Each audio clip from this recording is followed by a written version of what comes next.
اگر آپ کو کوئی ہلکی سی چیز افسردہ کر دیتی ہے تو سمجھ لیجئے آپ اپنے سینے میں بہت بھاری چیز چھپائے ہوئے ہیں۔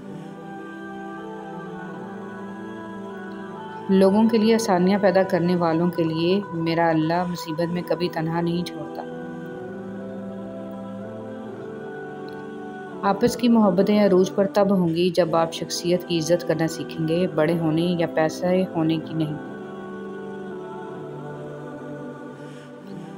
جو شخص خود اپنے اوپر حکومت کرنا نہیں جانتا، یاد رہے کہ وہ ہمیشہ دوسروں کا غلام رہے گا۔ کوشش ہمیں خوشی کی طرف لے جانے کا ذریعہ نہیں ہے، کوشش ہی خوشی ہے۔ زندگی تصویر بھی ہے اور حقیقت بھی، فرق ہے تو رنگوں کا، من چاہے رنگوں سے بنے تو تصویر اور انجانے رنگوں سے بنے تو تقدیر۔ لوگوں پر 3 احسان کرو، نفع نہیں دے سکتے تو نقصان نہ کرو، خوش نہیں کر سکتے تو رنجیدہ نہ کرو، تعریف نہیں کر سکتے تو برائی نہ کرو۔ مریض کی نماز۔ عمران بن حسین رضی اللہ تعالیٰ عنہ کہتے ہیں کہ مجھے بواسیر کا مرض تھا تو میں نے نبی کریم صلی اللہ علیہ وسلم سے نماز کے بارے میں دریافت کیا۔ آپ صلی اللہ علیہ وسلم نے فرمایا، کھڑے ہو کر نماز ادا کرو، اگر اس کی بھی طاقت نہ ہو تو بیٹھ کر، اور اگر اس کی بھی طاقت نہ ہو تو پہلو کے بل لیٹ کر پڑھ لو۔ احسان ہمیشہ نسل دیکھ کے کیا کرو۔ بکریاں سوکھا گھاس کھا کر بھی میٹھا دودھ دیتی ہیں، جبکہ سانپ میٹھا دودھ پی کر بھی ڈس لیتا ہے۔ جس کے پاس جو ہوتا ہے اس نے وہی تقسیم کرنا ہے، اس لیے لوگوں کے رویوں کا شکوہ نہیں کرنا چاہیے۔ ضروری نہیں ہے کہ سب کی جولیاں پیار، خلوص، اپنائیت، عزت اور بے غرضی جیسے موتیوں سے بری ہوں۔ اس لیے جہاں سے جو ملے سمجھ لو وہاں دینے والے کے پاس دینے کے لیے اپنے ظرف کے مطابق اس سے بہتر کچھ نہیں تھا۔ لوگ دکھ میں دیا گیا احسان تو بھول جاتے ہیں، لیکن نہیں دیا گیا ساتھ کبھی نہیں بھولتے۔ کوشش کریں کسی کے آنسوؤں کی وجہ آپ کا لہجہ یا رویہ نہ بنے، کیونکہ گناہوں میں سب سے بڑا گناہ کسی کی دل آزاری کرنا ہے۔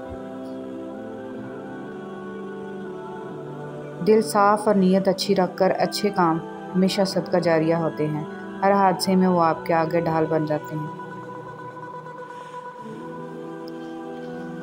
کچھ لوگ بہت اچھے لگتے ہیں اور آپ ان کے لیے دعا کے سوا کچھ نہیں کر سکتے، اسی طرح کچھ لوگ بہت برے لگتے ہیں لیکن آپ ان کے لیے بھی دعا کے سوا کچھ نہیں کر سکتے۔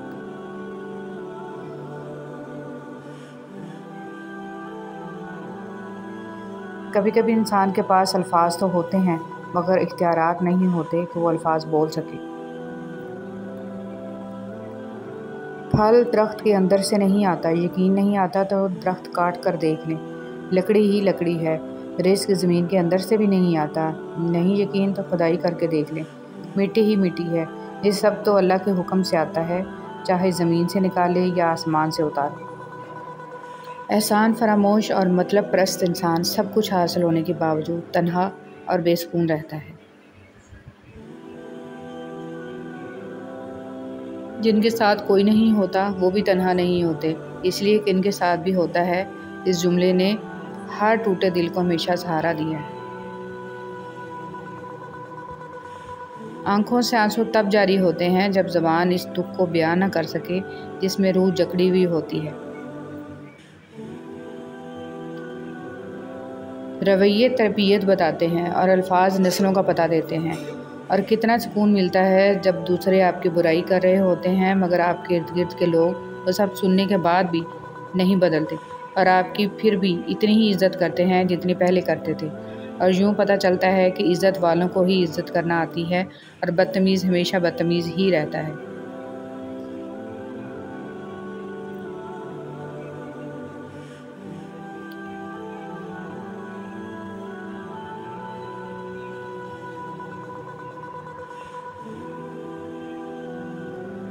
نماز پڑھنے کے دوران ہونے والی غلطیاں جن سے بچنا بہت ضروری ہے۔ جلدی نماز پڑھنا، پاؤں کی انگلیوں کا قبلے کی طرف نہ ہونا، سجدے کے دوران پاؤں کا زمین سے اٹھ جانا، امام سے پہلے کوئی رکن ادا کرنا، رکوع میں کمر کا سیدھا نہ ہونا، سجدے میں ناک کی ہڈی زمین پر نہ لگانا، سجدے میں کلائی کا زمین سے چھوٹ جانا، اور اتحیات میں ہاتھ کی انگلیاں گھٹنوں سے نیچے ہونا۔ ہم لوگ ضرورت کے وقت ضرورت مند بن جاتے ہیں، ضرورت ختم ہوتے ہی غیرت مند بن جاتے ہیں، لیکن کبھی احسان مند نہیں بنتے۔ ہمارے معاشرے میں فاتح خوانی پر بیٹھے ہوئے لوگ مردے کی تعریف اور زندہ لوگوں کی برائیاں کرتے ہیں۔ اللہ کا نام بہت زیادہ لیا جائے یا کم، اپنا اثر ضرور رکھتا ہے۔ دنیا میں بعض اشیاء ایسی ہیں کہ ان کا نام لینے سے ہی منہ میں پانی بھر آتا ہے، پھر یہ کیسے ہو سکتا ہے کہ اس خالق کا نام لیا جائے اور اس پر اثر نہ ہو؟ خود خالی نام میں بھی برکت ہے۔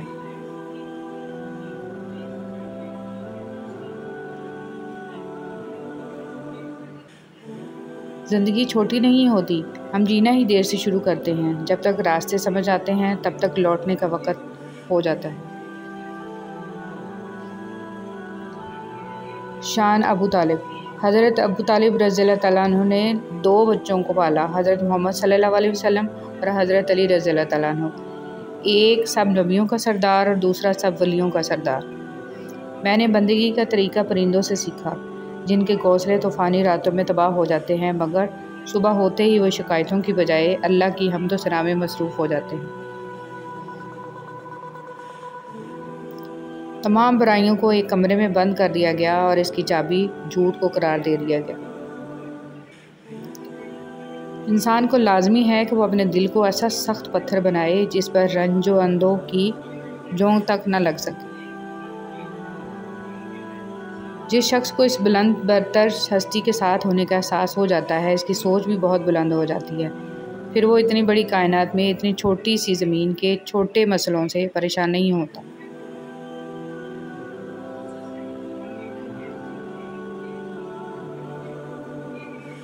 ان گھروں کی بدنصیبی کے کیا کہنے جہاں تعلیم اور جاب پر جانے کے لیے اٹھا اور اٹھایا جائے لیکن فجر کی نماز نہ پڑھی جائے۔ اچھا انسان مطلب نہیں ہوتا، بس دور ہو جاتا ہے ان لوگوں سے جنہیں اس کی قدر نہیں ہوتی۔ غلطی صرف ایک صفحہ ہوتی ہے مگر رشتہ پوری کتاب ہوتی ہے، کبھی بھی ایک صفحہ کے لیے پوری کتاب نہ خراب کریں۔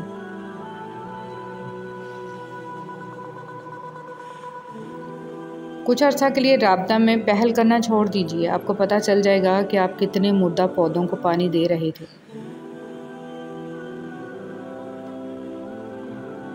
انسان جب اندر سے ٹوٹ جائے تو کسی بھی ماحول سے خوش نہیں ہوتا، چاہے آس پاس بہت محبت اور احساس کرنے والے لوگ ہی کیوں نہ موجود ہوں۔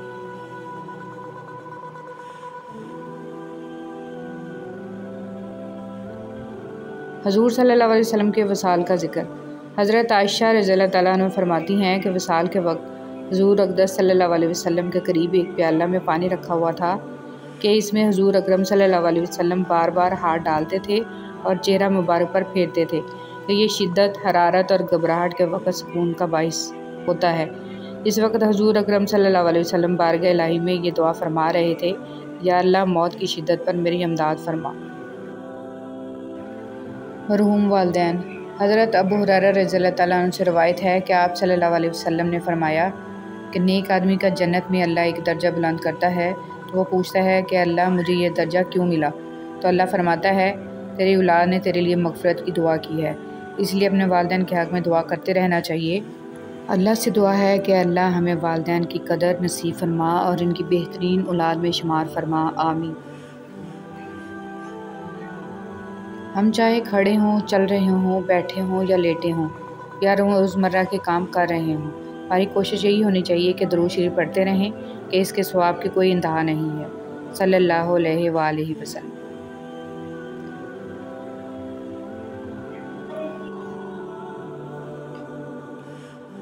رسول صلی اللہ علیہ وسلم نے ارشاد فرمایا، جو شخص مجھ پر ایک مرتبہ درود پڑھتا ہے اللہ تعالیٰ اس پر 10 رحمتیں نازل فرماتے ہیں، اس کے 10 گناہ مٹا دیتے ہیں اور اس کے 10 درجات بلند فرماتے ہیں۔ ضروری نہیں ہے کسی کی آہ یا بد دعا پیچھا کر رہی ہو، بعض دفعہ کسی کا صبر بھی زندگی برباد کر سکتا ہے۔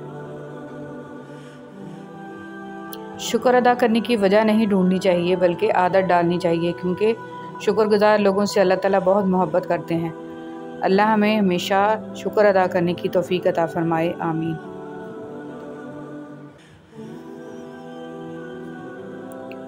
رات کے تاریک ترین پہر میں جب کوئی شخص اپنے رب کے حضور حاضر ہوتا ہے تو وہ رب اس بندے کے دل میں آنے والی ہر دعا کو قبول کرتا ہے۔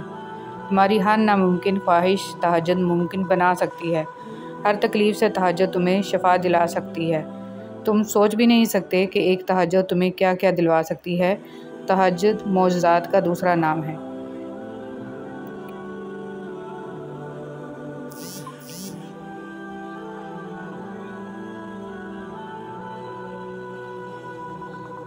تہجد اللہ کی لاڈلی عبادت ہے، تو سوچو تہجد پڑھنے والا اس کا کتنا لاڈلا ہوگا۔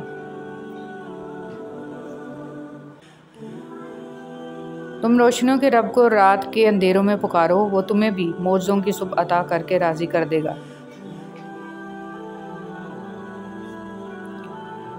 آپ معاملہ چھوڑ کر دیکھیے تو صحیح، خدا پر میٹھے ہو جائیں گے، باقی سب بس یہ صبر کا پہلا گھونٹ ہی نمکین ہے۔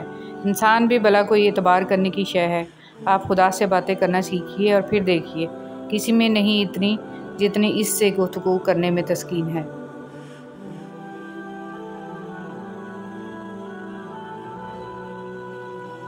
کچھ لوگ اللہ پاک کے ڈر کے لیے ہی پیدا کیے جاتے ہیں۔ اللہ پاک ان کو چن لیتا ہے، کبھی رلا کر، کبھی آزما کر، کبھی تکلیف دے کر۔ وہ اپنے خاص بندوں کو دوسروں سے الگ کر دیتا ہے۔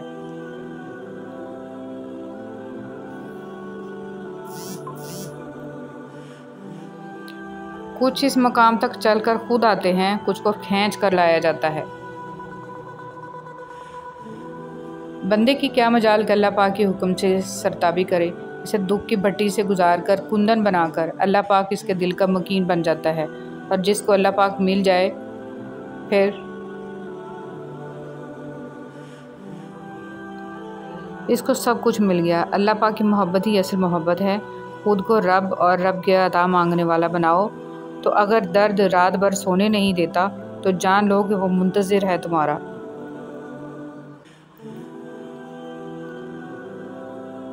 ابھی بھی اس کو انتظار ہے تمہاری دعاؤں کا، مانگ لو، ابھی بھی کچھ نہیں بگڑا۔ ابھی بھی وہ سب کچھ ہو سکتا ہے جو تم چاہتے ہو، ابھی بھی وہ سب مل سکتا ہے جو تم مانگتے ہو۔ ابھی بھی قبولیت کی ایک گھڑی باقی ہے، ابھی بھی تہجد کا پلڑا مقدر پر بھاری ہے۔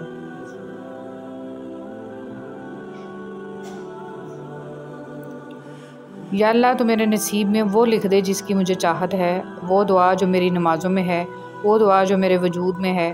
اے رحمان و رحیم، تو دلوں کے حالوں کو بہتر جانتا ہے، مجھے وہ عطا کر جس کی تمنا مجھے بے سکون رکھتی ہے۔ بے شک تو کن فیکون کا مالک ہے۔ آمین ثم آمین یا رب العالمین۔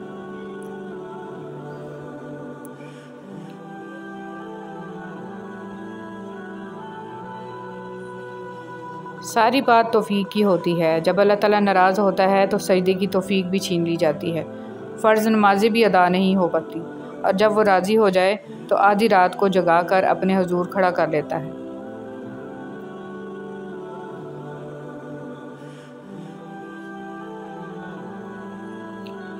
رسول صلی اللہ علیہ وسلم نے فرمایا، اللہ عز و جل فرماتا ہے، میں نے اپنے نیک بندوں کے لیے وہ کچھ تیار کر رکھا ہے جسے کسی آنکھ نے نہیں دیکھا اور نہ کسی کان نے سنا اور نہ کسی انسان کے دل میں اس کا خیال تک آیا ہے۔